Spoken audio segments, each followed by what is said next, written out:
जय हिंद दोस्तों। आज हम देखेंगे यूडोटेरिया के द्वारा निकाला गया ये ऑल आउट बुक। इसमें एनसीईआरटी का क्लास 6 से 12 तक का वस्तुनिष्ठ प्रश्न लिया गया है। इसमें हर सब्जेक्ट है, इतिहास है, भूगोल है, पॉलिटी है, मतलब सारे सब्जेक्ट को ही कवर कर लिया गया है और 6 से 12 तक का जो भी है चैप्टर वाइज कवर किया गया है। ये बहुत ही बेहतरीन बुक है जो कि मार्केट में आजकल बहुत ही बिक रही है। तो आज हम लोग इसका क्लास 6 का इतिहास देखेंगे। ऐसे करके हम लोग पूरा बुक को समाप्त करेंगे। एक दिन में एक चैप्टर, मतलब एक दिन में एक क्लास का जो भी इतिहास होगा, भूगोल होगा, उसको समाप्त कर देंगे। तो आज हम लोग देखेंगे किस क्लास का, 6 क्लास का। देखिए बहुत ही बेहतरीन बुक तैयार किया गया है यूडोटेरिया के द्वारा। ये क्या ही बताएं कितना मस्त है। इसमें मैं दिखा दूंगा कि बिहार दरोगा में 2 प्रश्न पूछे गए हैं, क्योंकि मैं एग्ज़ाम दिया था, वो सेम टू सेम क्वेश्चन इसमें मिला है मेरे को, 6 क्लास से उठाया है। तो ये बहुत ही महत्वपूर्ण है और आजकल की क्वेश्चन कथन निष्कर्ष पर जो बन रहे हैं वो एनसीईआरटी आधारित ही बन रहे हैं और सारे एग्जामों में ये क्वेश्चन बन रहे हैं। तो ये बहुत ही महत्वपूर्ण है। तो आज हम लोग देखेंगे किसका, क्लास 6 का इतिहास देखेंगे। ये इतिहास का है। किसका है, इतिहास का। देख लीजिए यहाँ पे लिखा हुआ है क्लास 6 का ये इतिहास है। उसके बाद ऐसे ही करके 7 का 8 का करके पूरे कर लेंगे इसको कंप्लीट। तो चलिए बिना देर किए ही क्वेश्चन पे आते हैं और चालू करते हैं। देखिए पहला क्वेश्चन है, सुलेमान और किरथर पहाड़ियाँ कहाँ स्थित है। तो सुलेमान और किरथर पहाड़ियाँ जो है, सुलेमान और किरथर पहाड़ियाँ पाकिस्तान में स्थित है। आप लोग ये करते चलिएगा, रिवीजन करते चलिए। मैं थोड़ा जल्दी में करूँगा क्योंकि लंबा हो जाएगा अगर ज़्यादा मैं टाइम लूँगा तो। सिंधु को हिंदोस अथवा इंडोस सर्वप्रथम किसने कहा था। देखिए सिंधु को हिंदोस तथा इंडोस कहने वाले ईरानी तथा यूनानी थे, क्योंकि ये स का उच्चारण ह के रूप में करते थे, जिसके वजह से ये लोग सिंधु को हिंदू कहने लगे थे। हिंदोस। चलिए अगला क्वेश्चन देखते हैं, पांडुलिपि को निम्नलिखित में से किस भाषा में लिखा गया है। देखिए पांडुलिपि प्राचीन काल में लिखने की एक कला थी जो कि भोजपत्र और ताम्रपत्र पर लिखा जाता था। ये संस्कृत में, तमिल में और प्राकृत में सारी भाषाओं में इसकी प्रतिलिपि मिली है। तो इसका आंसर क्या हो जाएगा, डी नंबर। तो ये कुछ फैक्ट मैं बताता चलूँगा, थोड़ा वीडियो लंबा होगा तो आप लोग देख लीजिएगा। अगर बोलिएगा तो इससे छोटे में भी बना दूंगा। भारत को उपमहाद्वीप कहा जाता है क्योंकि, देखिए भारत को उपमहाद्वीप कहने का कारण है, इसमें सत्य कथन चुनना है। तो बड़े आकार के कारण, बिल्कुल सही, ये बहुत ही बड़े आकार में है जिसके कारण इसे उपमहाद्वीप कहा जाता है। दूसरा है समुद्रों, पहाड़ियों तथा पर्वतों से बटे होने के कारण, ये भी सही है। तो दोनों सही है, तो इसका आंसर क्या हो जाएगा, सी नंबर। पांडुलिपियों का क्या महत्व है। देखिए पांडुलिपि का इसमें महत्व पूछ रहा है। तो आइए इसमें क्या पूछ रहा है, सत्य कथन चुनिए। तो पहला है प्राचीन प्राचीन ज्ञान विज्ञान की बात की चर्चा। बिल्कुल पांडुलिपि के द्वारा पर लिख के ही प्राचीन ज्ञान विज्ञान को अगले पीढ़ी तक पहुंचाया जाता था। तो ये सही है। राजाओं की जीवनी की चर्चा की प्राप्ति, बिल्कुल सही है। राजाओं की जो भी जीवनी होती थी वो ताम्र, मतलब भोजपत्रों पर तथा ताम्रपत्र, भोजपत्रों पर लिखा जाता था, ठीक है, चाहे वृक्ष ताड़ के पत्र पर लिखा जाता था, ये भी सही है। धार्मिक मान्यताओं और व्यवहारों की चर्चा, बिल्कुल धार्मिक मान्यताओं की जो भी धर्म के चीज़ें होती थी उसके लिखने के लिए पांडुलिपि का प्रयोग किया जाता है, ये भी सही है। स्तंभ लेखों के अध्ययन में, ये भी सही है। तो देखिए इसका आंसर डी नंबर हो जाएगा। डी नंबर इसका आंसर हो जाएगा 1 2 3 4। चलिए थोड़ा जल्दी जल्दी देखते हैं। बुर्जोम में आवासों के संबंध में निम्नलिखित कथनों पर विचार करें। देखिए ये पूछ रहा है बुर्जोम। सबसे पहले जान लेते हैं कि बुर्जोम है कहाँ। देखिए बुर्जोम वर्तमान में जम्मू कश्मीर में है, जम्मू और कश्मीर में, ठीक है। बुर्जोम से ही गर्त आवास की हमें साक्ष्य मिला है, गर्त आवास की साक्ष्य मिला है। गर्त आवास का मतलब होता है गड्ढे में रहने के वो रहने वाले, गड्ढा खोद कर रहते थे। तो चलिए देखते हैं इसके बारे में क्या पूछ रहा है, सत्य कथन चुनने के लिए पूछ रहा है। बुर्जोम में लोग गड्ढे के नीचे घर बनाते थे, बिल्कुल सही है। अभी मैं बोला गड्ढे के नीचे रहते थे। पुरातत्वविदों को झोपड़ियों के अंदर तथा बाहर दोनों ही स्थानों पर आग जलाने की जगह मिली है, ये भी सही है। देखिए पुरातत्वविदों को झोपड़ियों के अंदर बाहर आग जलाने की साक्ष्य मिली है, क्योंकि घर के अंदर गर्मी के लिए आग जलाते थे, ठीक है, और घर के बाहर जानवरों से बचने के लिए आग जलाते थे, जिसके कारण ये दोनों सही है। तो इसका आंसर क्या हो जाएगा? इसका आंसर हो जाएगा सी नंबर। संभावित रूप में सबसे पहले मनुष्यों द्वारा कहाँ गेहूं, जौ उगाना और भेड़ बकरी पालन प्रारंभ किया है? देखिए ये स्थान है मेहरगढ़, जो कि वर्तमान में पाकिस्तान में है। मेहरगढ़ पाकिस्तान में है। संभवतः यहाँ पे नवपाषाण युग की ये स्थलें हैं। यहाँ पे सबसे पहले कृषि के साक्ष्य मिले हैं, कृषि के ये अस्थाई जीवन के मतलब पशुपालन के साक्ष्य मिले हैं। चलिए अगला क्वेश्चन देखते हैं।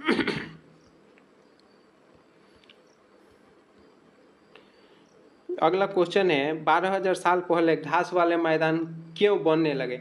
देखिए 12,000 साल पहले घास के मैदान बनने जलवायु परिवर्तन के कारण बनने लगे थे। क्यों बनने लगे? जलवायु परिवर्तन के कारण। 12,000 साल पहले पृथ्वी का तापमान बढ़ने लगा, जिसके कारण घास की मैदानों की उत्पत्ति हुई। चलिए अगला क्वेश्चन क्या है? नवपाषाण काल के औजारों के संबंध में निम्नलिखित कथनों पर विचार कीजिए। देखिए नवपाषाण काल के औजार, इसका क्या पूछ रहा है? इसमें सही कूट पूछ रहा है, ठीक है। नवपाषाणिक काल के औजार के संबंध में पर विचार कीजिए। औजार पॉलिश किए जाते थे, देखिए ये सही है। नवपाषाणिक काल के औजार पॉलिश किए हुए होते थे और छोटे होते थे। इस अवधि में ओखल और मूसल का प्रयोग अनाज को पीसने के लिए किया जाता था। देखिए ये भी सही है। नवपाषाण काल में सबसे पहले ओखल और मूसल का प्रयोग किया जाने लगा था, और नवपाषाण काल में इसमें बहुत ही छोटे और धारदार औजारों का प्रयोग किया जाता था। तो इसका आंसर हो जाएगा आपका सी नंबर। 1 और 2 दोनों सही है, ठीक है। अगला क्वेश्चन है प्रारंभिक मानव आखेटक खाद्य संग्रहक के रूप में एक जगह से दूसरे जगह क्यों घूमते थे? देखिए इसके देखते हैं इसमें क्या पूछ रहा है। कूट के सही पूछेगा। एक जगह रुकने के कारण वहाँ के फल वृक्ष और जानवरों को खाकर समाप्त कर देते थे। जी बिल्कुल ये सही है। शिकार ढूंढने के कारण, बिल्कुल ये भी सही है। मवेशी का चारा ढूंढने के लिए, देखिए एक जगह रहने से अगल आसपास की जो भी मवेशी थी वो चारे को खाकर ख़त्म कर देते थे, और इसके लिए अगले जगह जाना पड़ता था चारे ढूंढने के लिए। तो ये भी सही है। मौसम बदलने के कारण, देखिए प्रारंभिक मानव का आखेटक और खाद्य संग्राहक थे, जो कि पेड़ पौधों से फल और शिकार करके अपना पालन पोषण करते थे। और मौसम बदलने के कारण एक पार्टिकुलर क्षेत्र में वहाँ के जो भी पेड़ पौधे पर फल लगते थे वो ख़त्म हो जाते थे, जिसके कारण उनको दूसरे जगह जाना पड़ता था। और एक कारण और भी है कि देखिए बरसात के दिनों में तो पानी हर जगह मिल जाता था, लेकिन जब गर्मी के दिन आते थे तो पानी नहीं मिलने के कारण भी उन लोगों को नदी और झरने के पास जाना पड़ता था रहने के लिए। तो ये भी सही है। इसका आंसर क्या हो जाएगा? D number. इसका आंसर हो जाएगा डी नंबर। चलिए अगला क्वेश्चन, मेसोलिथिक या मध्यपाषाण युग के संबंध में निम्नलिखित कथनों पर विचार कीजिए। देखिए इसमें क्या पूछ रहा है? इसमें पूछ रहा है कि सही विकल्प चुनिए, ठीक है।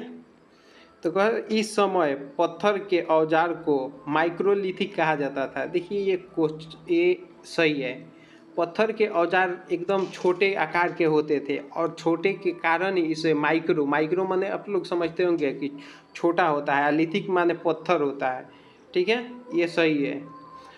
पत्थरों के औजार के आकार में बड़ा, देखिए ये गलत है। पत्थर के औजार पूरा पाषाण काल में बड़े होते थे, कि ना कि नवपाषाण काल में। इस समय पुराने किस्म के औजार अनुपस्थित थे। देखिए अनुपस्थित नहीं थे लेकिन उसका यूज नहीं किया जाता था। जैसे कि कोई नए चीज़ आ जाने से हम लोग पुराने चीज़ को छोड़ देते हैं, ना कि उसको मतलब उसका उपयोग नहीं करते हैं, लेकिन वो रहता है हमारे पास। तो इसका एक ही आंसर हो जाएगा, केवल 1। देखिए 1 किस में सही है?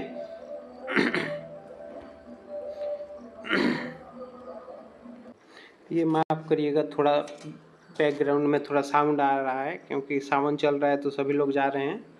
तो इसका आंसर हो जाएगा सी नंबर। कौन सा? C number. चलिए अगला क्वेश्चन देखते हैं। हड़प्पा सभ्यता के अंत होने का क्या परिणाम हुआ? देखिए हड़प्पा सभ्यता का अंत होने का परिणाम पूछ रहा है यहाँ पे, ठीक है। तो ये आगे इसका चलिए देख लेते हैं। पहले हड़प्पाई नगरों को लोगों ने छोड़ दिया। बिल्कुल ये सही बात है। इसके पतन का बाद हड़प्पाई लोगों ने इसको नगर को ही छोड़ दिया था। मुहरों और लेख तथा बाटों का प्रयोग बंद हो गया। बिल्कुल ये भी सही है। कच्चे माल का आयात घट गया। ये भी सही है। नए बस्तियों की संख्या बढ़ने लगी। देखिए ये भी सही है। तो इसका आंसर 1 2 3 4 होगा। आइए देखते हैं कहाँ दिया है। देखिए ये डी नंबर में दिया है 1 2 3 4, इसका होगा। आगे हड़प्पाई संस्कृति के संबंध में सही मिलान करें। देखिए मिलान करने वाले जो है, यहाँ पे वस्तु है और यहाँ आयात स्थान है। देखिए तांबा उस समय भी राजस्थान के से मंगाया जाता था। सोना आज भी कर्नाटक में मिलता है और आज भी उस समय भी कर्नाटक से मंगाया जाता था। टीन देखिए, टीन अफगानिस्तान और ईरान से मंगाया जाता था, ठीक है। तो 1 का बी, 2 का ए, 1 का बी, 2 का ए, 3 का सी, मतलब इसका ए नंबर आंसर हो जाएगा। चलिए आगे देखते हैं। हड़प्पाई सभ्यता के अंत के संबंध में इतिहासकारों ने क्या क्या अटकलें लगाई हैं? तो इतिहासकारों ने क्या क्या बातें कही है इसके अंत के, चलिए देखते हैं। नदियों के सूखे के कारण, देखिए नदी, ये भी सही बात है। ये भी एक अटकलें लगाई जाती है कि नदियाँ सूख गई और अकाल पड़ गया जिससे हड़प्पाई सभ्यता नष्ट हो गई। जंगलों के विनाश होने के कारण, ये भी सही है। चरगाह मैदान समाप्त होने के कारण, चरगाह और मैदान के समाप्त हो जाने के कारण भी सही है।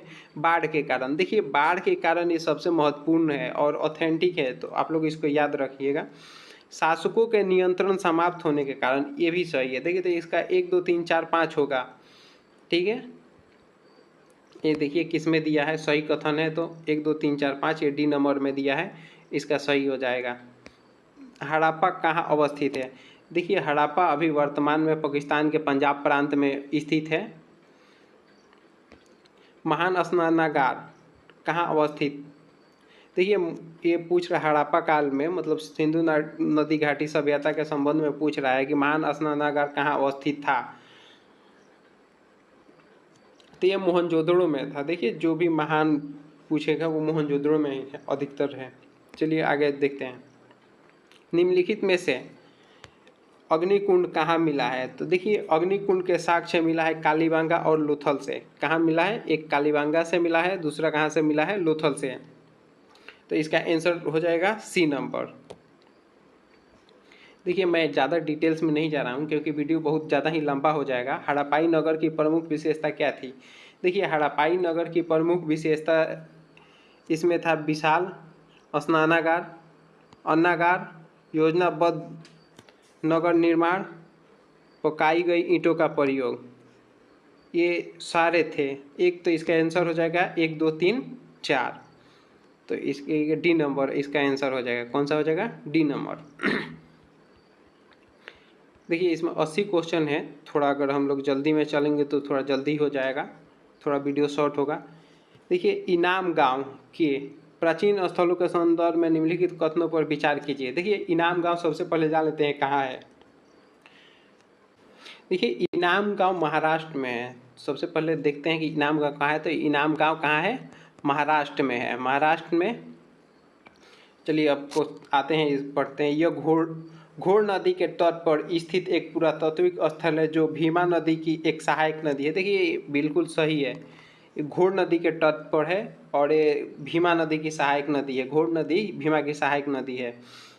इस स्थल पर लगभग 3600 से 2700 ईसा पूर्व प्राचीन मानव का निवास था। ये भी सही है, देखिए ये सही है। आगे देखते हैं। कहते हैं इस स्थान पर दफनाने की सामान्य प्रथा के अंतर्गत वयस्कों को जमीन में सीधा लिटाया जाता था, जिसमें उनके सिर दक्षिण दिशा की ओर होते थे। देखिए ये गलत है, इनके सिर दक्षिण दिशा की ओर नहीं होते थे, जबकि इनकी सिर दफनाते समय उत्तर दिशा की ओर होते थे। तो 3 नंबर गलत है, 1 और 2 सही है। तो इसका आंसर हो जाएगा ए नंबर। ऋग्वैदिक काल में दासों के साथ कैसा व्यवहार किया जाता था? तो देखिए ऋग्वैदिक काल में दासों को मालिक का संपत्ति समझा जाता था। ये ए नंबर है, मालिक का संपत्ति माना जाता था। ए नंबर इसका सही आंसर हो जाएगा। ऋग्वैदिक काल के दौरान प्रचलित राजनीतिक व्यवस्थाओं के बारे में सत्य कथन का चयन कीजिए। तो इसमें सत्य कथन पूछा है। तो देखिए राजा के पास लोगों से कर एकत्र करने की शक्ति थी। देखिए ये गलत है। ऋग्वैदिक काल कबीलाई व्यवस्था थी, जो कि ना तो राजा के पास महल होते थे, ना सैनिक होते थे, ना ही उनके पास कुछ होता था। तो इनकी कर व्यवस्था, कर एकत्र करने की शक्ति नहीं थी, बल्कि उनको लोग अपने इच्छा से दे देते थे। राजा का पुत्र स्वाभाविक रूप से राजा का उत्तराधिकारी होता था। देखिए ये भी गलत है। राजा का पुत्र, उस समय वंश व्यवस्था नहीं थी कि राजा का पुत्र ही राजा होगा। तो इसका आंसर हो जाएगा कौन सा? D number.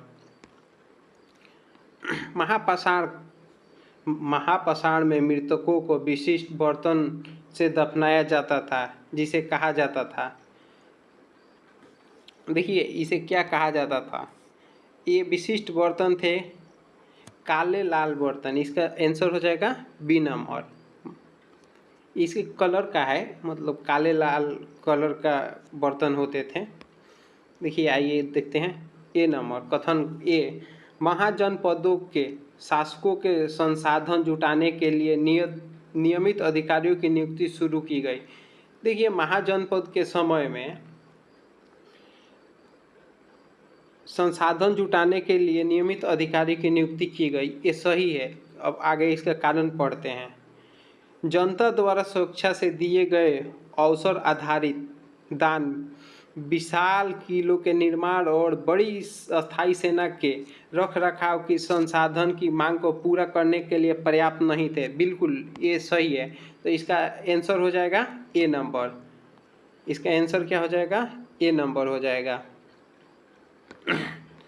सिकंदर महान किस नदी के तट पर पहुंचा था, जिसके बाद उसकी सेना ने और आगे पूर्व की ओर बढ़ने से इनकार कर दिया था? देखिए सिकंदर जब आया था तो वो ब्यास नदी के तट पर रुक गया था कि और उसकी सेना ने ब्यास नदी को पार करने से मना कर दिया था। आगे देखते हैं। बजी संघ की सभाओं में भाग लेने से किन समूहों को सख्ती से बाहर रखा गया था? तो देखिए ये बजी संघ के यही क्वेश्चन था, ठीक है। ये क्वेश्चन ये पूछा हुआ है, बची संघ के सभाओं में भाग लेने से किन समूहों को सख्ती से बाहर रखा गया था? महिला, दास और कर्मकारी। यही क्वेश्चन का मैं बोल रहा था कि ये पूछा हुआ क्वेश्चन है, बीपीएसएससी के द्वारा पूछा हुआ क्वेश्चन है। चलिए आगे देखते हैं 26 नंबर क्वेश्चन। बजी संघ का वर्णन किन पुस्तक में किया गया है? और ये भी क्वेश्चन पूछा हुआ है, बजी संघ का वर्णन किस पुस्तक में है? तो ये दीर्घ निकाय। ये देखिए ये पीटी में पूछा हुआ प्रश्न है, 2 क्वेश्चन यहीं से उठा लिया था।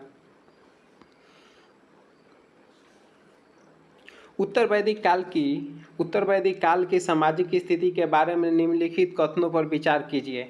देखिए उत्तर वैदिक काल की स्थिति पूछ रहा है। तो महिलाओं और शूद्र दोनों वेद का अध्ययन करने की अनुमति नहीं दी गई थी। देखिए ये सही है। इस उत्तर वैदिक काल में महिलाओं और शूद्रों को वेद की अध्ययन अध्यापन की अनुमति नहीं थी, जबकि ऋग वैदिक काल में महिला और शूद्रों की दशा ठीक थी और वेदों को पढ़ने की अनुमति थी। और अब दूसरा पढ़ते हैं। अब वर्ण व्यवस्था जन्म के आधार पर तय की जाती थी। देखिए ये भी सही है। ऋग वैदिक काल में वर्ण जो भी था, वर्ण व्यवस्था, वो कर्म के आधार पर तय की जाती थी, जबकि उत्तर वैदिक काल में वर्ण व्यवस्था जन्म के आधार पर हो गई। तो इसका आंसर हो जाएगा 1 और 2, यानी सी नंबर। महाजनपद काल के संबंध में निम्नलिखित कथनों पर विचार करें। देखिए, महाजनपद काल के बारे में पूछ रहा है। हल के फाल अब लोहे के बनने लगे थे। तो देखिए, हल के फाल लोहे के नहीं बन रहे थे, ठीक है।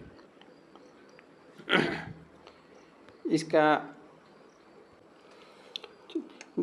हल, देखिए इसका मेरे से मिस्टेक हो गया थोड़ा सा, मैं पढ़ने में, हल के फाल अब लोहे के बनने लगे थे, ये सही है।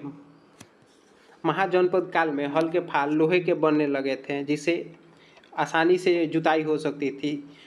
ये धान के पौधों का रोपण प्रारंभ हो गया, ये भी सही है। तो इसमें पूछ रहा है असत्य कथन का चयन कीजिए। तो इसमें कोई भी असत्य कथन नहीं है, तो इसका आंसर हो जाएगा डी नंबर। इसका आंसर क्या हो जाएगा? D number. महाजनपद काल में अनाज रखने के लिए किस पात्र का उपयोग किया जाता था? देखिए, महाजनपद काल में पात्र रखने के लिए चित्रित धूसर मृदभांड का प्रयोग किया जाता था।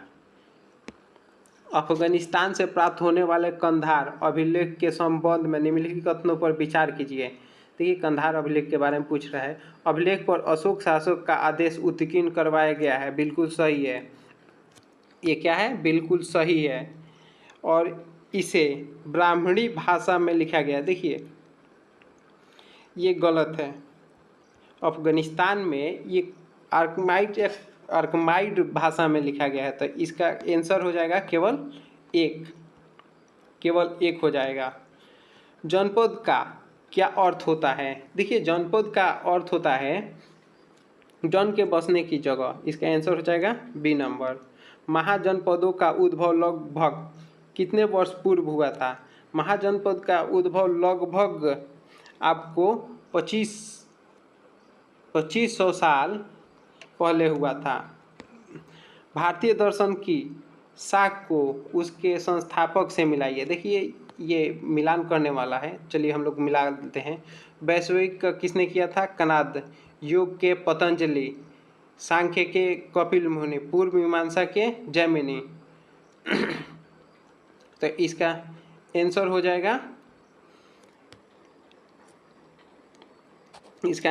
जाएगा, ए नंबर। और देखते हैं इधर क्वेश्चन, हाँ आ गया, 34 नंबर क्वेश्चन है। इसके बाद पाणिनि के संबंध में निम्नलिखित कथनों पर विचार कीजिए। उन्होंने संस्कृत के लिए व्याकरण तैयार किया। देखिए, पाणिनि ने ही सर्वप्रथम संस्कृत व्याकरण की रचना किया था। उन्होंने एक विशेष क्रम में स्वर्ण की रचना की, परंतु व्यंजन को बाद के काल में अन्य विद्वानों द्वारा जोड़ा गया था। देखिए, ये गलत है। स्वर्ण और व्यंजन दोनों को पाणिनि ने ही रचा था और ये अन्य विद्वानों के द्वारा नहीं किया गया था। तो इसका आंसर हो जाएगा सही मिलान, तो ये इसका आंसर हो जाएगा ए नंबर। देखिए, भगवान बुद्ध ने पहला उपदेश कहाँ दिया था? तो सबको पता होगा कि सारनाथ में दिए थे। बुद्ध की शिक्षा के संदर्भ में निम्नलिखित कथनों पर विचार कीजिए। बुद्ध ने दुख का कारण तृष्णा को बताया था। देखिए, ये सही बात है। बुद्ध ने तृष्णा को ही दुख का कारण बताया था, क्योंकि किसी से आशा रखना ही दुख का कारण बनता है। उन्होंने कहा, आत्मसमय अपनाकर मनुष्य तृष्णा से मुक्ति पा सकता है। ये भी सही है। तो इसका आंसर हो जाएगा सी नंबर। कौन सा? C number. उपनिषद शब्द का सही अर्थ है। उपनिषद शब्द का सही अर्थ होता है गुरु के समीप। क्या होता है? गुरु के समीप। संस्कृत व्याकरण की रचना किसने किया था? तो संस्कृत व्याकरण की रचना किसने किया था? पाणिनि ने। अगला क्वेश्चन, स्वामी महावीर ने अपनी शिक्षा किस भाषा में दी थी? देखिए, स्वामी महावीर की बात कर रहा है, तो ये प्राकृत भाषा में दिए थे। और महात्मा बुद्ध की बात करेगा तो वो पाली भाषा में दिए थे। आर्य किस भाषा में दिए थे? तो संस्कृत भाषा में। चलिए आगे पढ़ते हैं। 40 नंबर क्वेश्चन है। जैन धर्म के संबंध में निम्नलिखित कथनों पर विचार कीजिए। मुक्त व्यापारियों ने जैन धर्म को समर्थन दिया था। देखिए ये बिल्कुल सही है, व्यापारियों ने ही सर्वप्रथम जैन धर्म को समर्थित किया था। साधारणतः किसान वर्ग के लोग ने जैन धर्म को स्वीकार नहीं किया था, ये भी सही है। किसान को खेती करना होता है और जैन धर्म में अहिंसा सर्वोपरि माना जाता है। अहिंसा बहुत ही जोर दिया जाता है, जिसे उसमें खेती करने में कीड़ों मकोड़ों की मृत्यु हो जाती है, इससे खेती करने में मनाही थी, इसलिए किसान इस को नहीं अपना सके थे। तो इसका आंसर हो जाएगा सी नंबर, दोनों सही है। देखिए थोड़ा सा लंबा वीडियो होगा तो आप लोग देख लीजिएगा, स्किप मत कीजिएगा क्योंकि ये बहुत ही महत्वपूर्ण टॉपिक है। संघ में रहने वाले बौद्ध भिक्षुकों के लिए बनाए गए नियमों का संकलन किस ग्रंथ में किया गया है? देखिए इसमें मैं बता देता हूँ, ये विनय पिटक है। किसमें? तो विनय पिटक में किया गया है। दर्शन की चर्चा किस में की गई है? तो अभिधम पिटक में किया गया है। उपदेश किस में संकलित है? तो सूत पिटक में।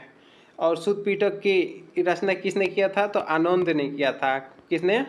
आनंद ने किया था। विनय पिटक का रचना उपाली ने किया था, उपाली, ठीक है। और अभिधम पिटक का रचना मोगली पुत्तिस ने किया था। किसने किया था? मोगली पुत्तिस ने, मोगली पुत्तिस ने किया था। चलिए आगे देखते हैं। निम्नलिखित में से कौन सा कथन बौद्ध धर्म के संदर्भ में सही नहीं है? इसमें सही नहीं है पूछ रहा है, तो चलिए हम लोग देखते हैं। संघ में पुरुषों और स्त्रियों को रहने के लिए अलग अलग व्यवस्था की गई थी, बिल्कुल सही है। सभी व्यक्ति संघ में प्रवेश ले सकते थे, ये भी सही है। संघ में प्रवेश के लिए बच्चे को अपने माता पिता की अनुमति लेनी होती थी, ये भी सही है। आगे देखते हैं डी नंबर। जब 3 सही है तो डी गलत होगा, तो इसका आंसर तो यही होगा। देखिए विवाहित स्त्रियों को संघ में प्रवेश करने के लिए अपने माता पिता से अनुमति की आवश्यकता होती। देखिए ये गलत है, क्योंकि माता पिता से नहीं बल्कि अपने पति से इसमें लेना पड़ता था। किससे लेना पड़ता था? पति से, पति से अनुमति लेना पड़ता था। अगला है, देखिए महायान से पूछा है, ये बौद्ध धर्म से संबंधित है। महायान के संबंध में निम्नलिखित कथनों पर विचार कीजिए। यह बौद्ध धर्म से संबंधित है, बिल्कुल सही है, ये बौद्ध धर्म से संबंधित है महायान।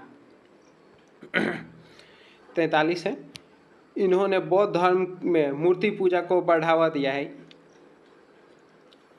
क्या है इसमें? बौद्ध धर्म में, हाँ, इन्होंने बौद्ध धर्म में मूर्ति पूजा को बढ़ावा दिया, ये भी सही है। देखिए महायान हीनयान, बौद्ध धर्म दो चतुर्थ बौद्ध संगति के समय 2 भागों में बट गया था। किसमें? एक महायान और दूसरा कौन था?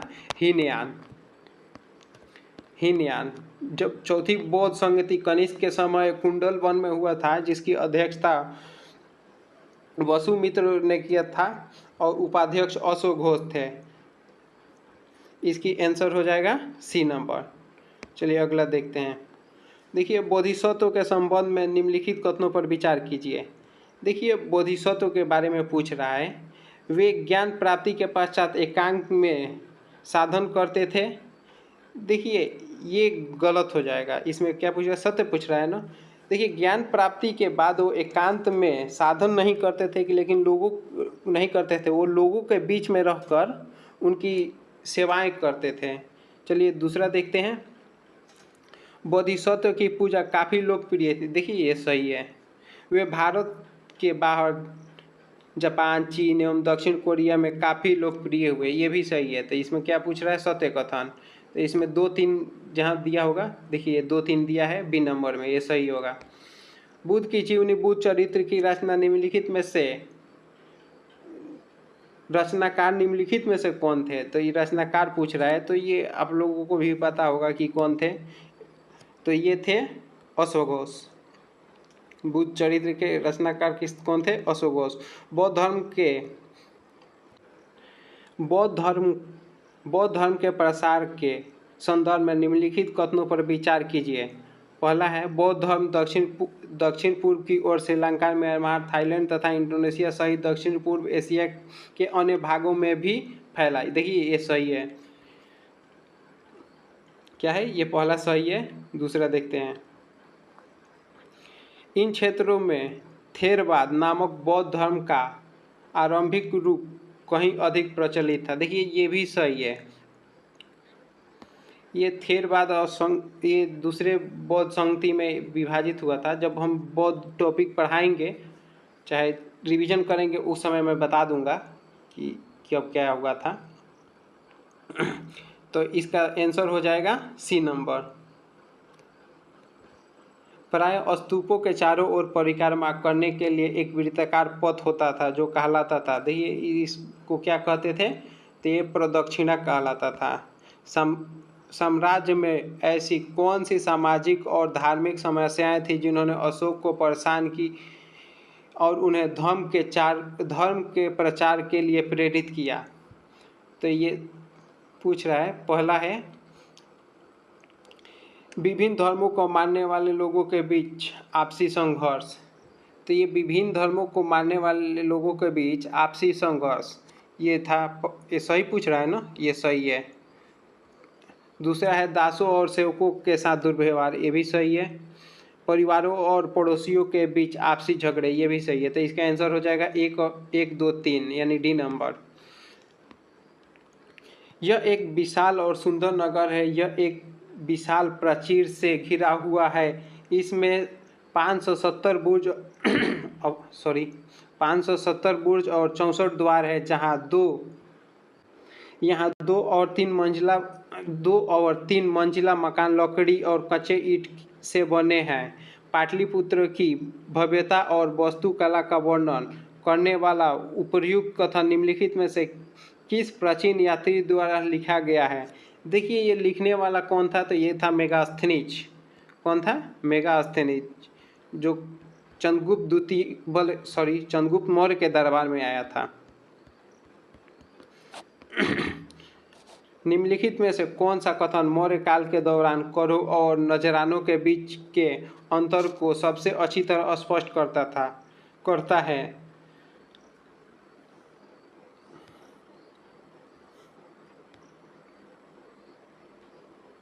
देखिए नजरानों को स्पष्ट करता है, ये है आपका सी नंबर। आंसर इसका क्या हो जाएगा? C number. कर नियमित थे, नजराना अनियमित था और कमोबेश स्वेच्छा से दिए जाते थे। ये नजराना के बारे में बोल रहा है। अगला है मौर्य साम्राज्य की स्थापना लगभग 300 साल पहले हुई थी। इसके संस्थापक निम्नलिखित में से कौन थे? देखिए मौर्य साम्राज्य के बारे में पूछ रहा है, तो इसके संस्थापक कौन थे? चंद्रगुप्त मौर्य ने। मौर्य साम्राज्य के निम्नलिखित में से कौन सा नगर उत्तर पश्चिम और मध्य एशिया के लिए आने जाने का प्रमुख मार्ग था? तो ये था कौन सा? तक्षशिला। चंद्रगुप्त मौर्य के दरबार में जो पश्चिम एशिया के यूनानी राजा सेलुकस निकेटर का राजदूत था, उनका नाम क्या था? उनका नाम था मेगास्थनीज। सेलुकस निकेटर का राजदूत कौन था? तो मेगास्थनीज था। निम्नलिखित में से कौन भारत में आए विदेशी आक्रमणकारियों का सही क्रम है? देखिए इसका एक ट्रिक है। कौन सा? ISP के पहले ISP के इंडो यूनानी, शक, पहलव, कुषाण। ठीक है, तो आइए देखते हैं इस क्रम में कौन सा है। तो इस क्रम में सबसे पहले हमको चाहिए हिंद यूनानी, उसके बाद शक, उसके बाद पार्थियन, उसके बाद कुषाण। तो इसका हो जाएगा सी नंबर। कौन सा आंसर हो जाएगा? C number. इसका ट्रिक होता है ISP के। चलिए आगे देखते हैं। अशोक ने जगह जगह पर जाकर लोगों को शिक्षा देने के लिए अधिकारियों की नियुक्ति की। इन अधिकारियों को निम्नलिखित में से किस नाम से जाना जाता था? तो ये थे धम्म महामात्र। कौन था? धम्म महामात्र। ये बी नंबर आंसर हो जाएगा इसका। अशोक के संबंध में निम्नलिखित कथनों पर विचार कीजिए। अशोक ऐसा पहला शासक था जिन्होंने अभिलेखों द्वारा जनता तक अपने संदेश पहुंचाने की कोशिश किया था। ये सही है। देखिए अशोक ही पहला शासक था और इसमें क्या चुना है? सही चुना है। अशोक ने ज़्यादातर अभिलेख खरोष्टी लिपि में लिखवाए थे। देखिए ये आपका गलत है। अशोक ने ज़्यादातर अभिलेख खरोष्टी लिपि में नहीं लिखवाए थे। अगला क्वेश्चन है, अशोक ने अपने एक अभिलेख में कलिंग युद्ध का वर्णन किया है। देखिए ये सही है, 13वें अभिलेख में कलिंग का वर्णन किया है और अशोक ने ज़्यादातर अभिलेख ब्राह्मणी लिपि में लिखवाया है। तो इसका आंसर सही कौन सा है? 1 और 3। आइए देखते हैं 1 और 3 कहाँ है। 1 और 3 सी नंबर में, इसका सी नंबर आंसर हो जाएगा। निम्नलिखित में किन स्थानों पर अशोक के शिलालेख प्राप्त हुए थे? देखिए कंधार से मिला है, ब्रह्मगिरी से मिला है, जौगढ़ से मिला है, गिरनार से, लुबनी से, यह सभी हो जाएगा। उपयुक्त में से सभी हो जाएगा, ये उपयुक्त में से सभी। चलिए आइए अगला क्वेश्चन देखते हैं 58। अशोक ने धर्म के विचारों को प्रसारित करने के लिए अपने राजदूत को निम्नलिखित में से कहाँ भेजा था? देखिए ये अशोक ने अपने धर्म प्रचार के लिए सीरिया भेजा था, मिस्र भेजा था, श्रीलंका भेजा था। श्रीलंका तो अपने पुत्र पुत्रियों को ही भेज दिया था, महेंद्र और संघमित्रा को। तो इसका आंसर हो जाएगा डी नंबर, उपयुक्त में से सभी। मौर्य साम्राज्य में अक्सर राजकुमारों को कौन सा पद दिए जाते थे? ये पद दिए जाते थे गवर्नर का, यानी राज्यपाल का पद दिया जाता था। प्राचीन दक्षिण भारतीय इतिहास के संदर्भ में कैडेसियर और अधिमयी शब्द का प्रयोग प्रायः निम्नलिखित में से किस श्रेणियों को दर्शाने के लिए किया जाता था? तो ये इसका आंसर हो जाएगा सी नंबर, भूमिहीन कृषि मजदूरों और दासों के लिए इसका प्रयोग किया जाता था। संगम मुवेंदार द्वारा धन और संपत्ति एकत्रित करने के तरीके के बारे में निम्नलिखित में से कौन सा कथन सत्य है? इसमें क्या पूछ रहा है? सत्य कथन पूछ रहा है। तो इसका डायरेक्ट मैं आंसर ही बता देता हूँ, बी नंबर हो जाए। वे नियमित कर नहीं वसूलते थे, इनके बजाय वे उपहार और भेंट लेते थे। सिल्क रूट पर नियंत्रण करने वाला शासकों में सबसे प्रसिद्ध कौन सा वंश था? देखिए ये कुषाण वंश था। कुषाण वंश का कनिष्क था जिसने सिल्क रूट यानी रेशम मार्ग पर नियंत्रण किया था। रोम साम्राज्य में भारत के किस वस्तु की मांग सबसे अधिक थी? देखिए ये काली मिर्च था, इसको यौवन प्रिय भी बोलते हैं, यौवन प्रिय भी काली मिर्च को बोलते हैं। संगम साहित्य निम्नलिखित में से किससे संबंधित है? देखिए ये किससे है? तो तमिल से है, तमिल से है। उप महाद्वीप में लोहे का प्रयोग लगभग कब शुरू हुआ था? उप महाद्वीप में लोहे का प्रयोग लगभग कब शुरू हुआ था? तो ये शुरू हुआ था 3000 साल पहले। कब शुरू हुआ था? 3000 साल पहले। दक्षिणापथ के स्वामी निम्नलिखित में से कौन कहे जाते थे? देखिए ये दक्षिणापथ के स्वामी की उपाधि सातवाहन वंश के शासक गौतमीपुत्र सातकर्णी ने रखा था, धारण किया था। चलिए अगला क्वेश्चन, निम्नलिखित में से कौन सा कुषाणों की दूसरी राजधानी थी? देखिए ये मथुरा को बनाया था कुषाणों ने। अब पहली राजधानी कहाँ थी? तो पुरुषपुर या पेशावर। अरिकामेडु नामक प्राचीन पत्तन निम्नलिखित में से कहाँ स्थित है? ये पुडुचेरी में है। ये थोड़ा सा जल्दी करना पड़ेगा, टाइम थोड़ा ज़्यादा हो गया है। आहर सिक्के के संदर्भ में निम्नलिखित कथनों पर विचार कीजिए। आहर सिक्के समांतर, आयताकार, वर्गाकार या गोलाकार होते थे। देखिए ये सही है। क्या है इसमें? क्या गलत कथन पूछ रहा है ना? तो ये सही है। आहत सिक्के को समांतर ढाल कर बनाया जाता था। देखिए ये गलत है, ये ढाल कर नहीं बल्कि एक चादर से काट कर बनाया जाता था। ठीक है, यह सिक्के चांदी या तांबे के विभिन्न आकृति के होते थे। ये सही है। तो इसमें पूछ रहा है गलत कथन, तो केवल इसमें गलत कौन सा है? तो केवल 2 गलत है। चलिए मथुरा के अभिलेखों में निम्नलिखित में से किसका उल्लेख मिलता है? देखिए मथुरा के अभिलेख में इसमें सुनारों का, लोहार और बुनकरों का, टोकरियों माला बनाने वाले का, यानी उपयुक्त में से सभी इसका आंसर हो जाएगा। देखिए अगला क्वेश्चन है, प्रशस्ति का अर्थ क्या होता है? तो प्रशस्ति का अर्थ होता है प्रशंसा। समुद्रगुप्त की नीतियों का वर्णन किसने किया था? देखिए समुद्रगुप्त की नीतियों का वर्णन उनके दरबारी कवि हरिसेन के द्वारा किया गया था। हरिसेन ने प्रायः हरिसेन ने प्रयाग प्रशस्ति में दक्षिणापथ के शासकों की संख्या कितनी बताई थी? तो दक्षिण के 12 शासकों को जीता था, ठीक है, और उत्तर के 9 शासकों को, उत्तर के 9 शासकों को, उत्तर के, ठीक है। तो ये आंसर इसका हो जाएगा 12 और उत्तर के 9। विक्रम संवत की शुरुआत को किस शासक से जोड़कर देखा जाता है? तो एक विक्रम संवत की शुरुआत चंद्रगुप्त द्वितीय ने किया था। कब किया था? 58 BC में। चलिए अगला क्वेश्चन है, हर्षवर्धन को नर्मदा नदी के तट पर किसने रोका था? देखिए ये हर्षवर्धन को नर्मदा नदी के तट पर पुलकेशिन द्वितीय ने रोका था। पुलकेशिन के बारे में निम्नलिखित में से कौन सा कथन सत्य नहीं है? चलिए असत्य कथन पूछ रहा है तो हम देखते हैं।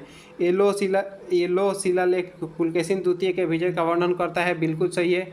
गुप्तों के खिलाफ लड़ाई में इनकी मृत्यु हो गई थी। देखिए ये गलत है, गुप्तों के खिलाफ नहीं बल्कि नरसिंह वर्मन, पल्लव शासक नरसिंह वर्मन के साथ लड़ाई में इनकी मृत्यु हो गई थी। तो इसमें क्या सत्य नहीं है? तो आंसर आपका यही हो जाएगा। आगे देखिए, लगभग 1500 वर्ष पूर्व बने दिल्ली के महरौली के लौह स्तंभ में निम्नलिखित में से किस शासक का जिक्र किया गया है? तो ये देखिए ये चंद्र का, इनका पूरा नाम चंद्रगुप्त द्वितीय यानी विक्रमादित्य की उपाधि जिन्होंने धारण किया था, इनका वर्णन किया गया है। निम्नलिखित में से कौन सा मिलान गलत है? तो ये मिलान की बात करें तो आर्यभट्ट ने क्या लिखा था? आर्यभट्ट नियम लिखा था। इंगोला ने मणिमेखलाई, देखिए यही गलत है। इंगोला ने मणिमेखलाई नहीं बल्कि शिल्पाधिकारम लिखा था। कालिदास मेघदूत की रचना किए थे, शिल्पाधिकारम के इंगोला अधिकल ने किया था। अगला क्वेश्चन है, ये देखते हैं कितना नंबर, 79 नंबर। निम्नलिखित में से कौन सा युग्म सही सुमेलित नहीं है? ये पूछ रहा है, सही सुमेलित नहीं है। तो इसका मैं आंसर ही बता देता हूँ। इसका आंसर हो जाएगा बी नंबर। देखिए महाबलीपुरम के एकासीम मंदिर के संदर्भ में निम्नलिखित कथनों पर विचार कीजिए। तो ये क्या पूछा? महाबलीपुरम के मंदिर के बारे में पूछ रहा है। तो देखिए इन मंदिरों का निर्माण एक विशाल चट्टान को तराश कर किया गया है, बिल्कुल सही है। इनके निर्माण में नीचे से ऊपर की ओर पत्थरों को जोड़ा जाता था, ये गलत है। एक मंदिर को काट कर नहीं बनाया गया। ईंट निर्मित मंदिरों पद्धति दृष्टि से भिन्न है, ये सही है। इसमें कौन सा? 1 और 3 इसका आंसर हो जाएगा। देखिए यहाँ पे ख़त्म हो गया है, ठीक है। अब 80 क्वेश्चन था, 80 क्वेश्चन ख़त्म हो गया है। और आप लोग चैनल को फॉलो कर लीजिए, मैं इसका एक प्लेलिस्ट बना दूंगा और इसको डाल दूंगा। इस किताब को मैं पूरा समाप्त कर दूंगा। चलिए धन्यवाद।